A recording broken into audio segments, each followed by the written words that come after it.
I am joined by Professor Raymond Tanter. He's a former member of the White House National Security Council.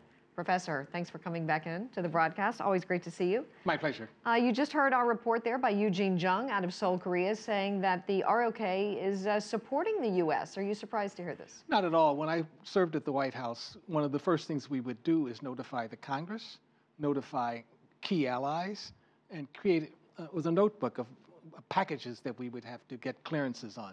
So Tokyo, it was probably also notified, as well as Beijing.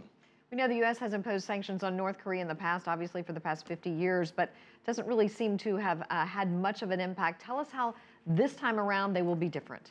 This time around, these sanctions are not only targeting in response to the cyber attacks, but they're targeting firms that deal with the lucrative arms trade of North Korea. What kind of firms?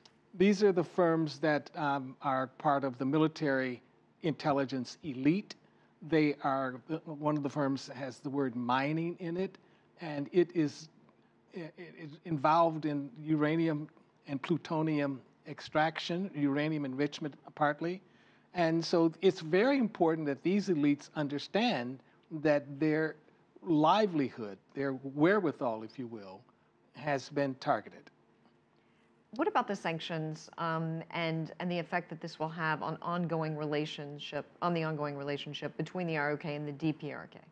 Well, the DPRK wants the ROK to be out of the picture and for the United States to deal only with the DPRK in order to create a unified Korean peninsula under Pyongyang's rule. And that's just not going to happen. Okay.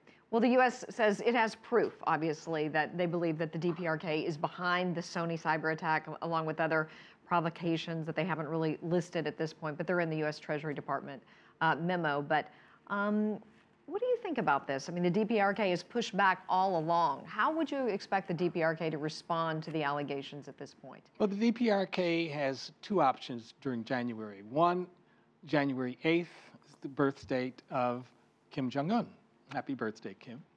And the other is January 20th, the State of the Union message of President Obama. What happened in 2013? There was a nuclear test in order to gain the attention not only of President Obama, but the attention of the world. The nuclear test was carried out by the DPRK. So I suspect that a nuclear test might be the next response of the DPRK. Alrighty. Professor Raymond Tanter, thank you so much. We appreciate your time and your insight. Pleasure.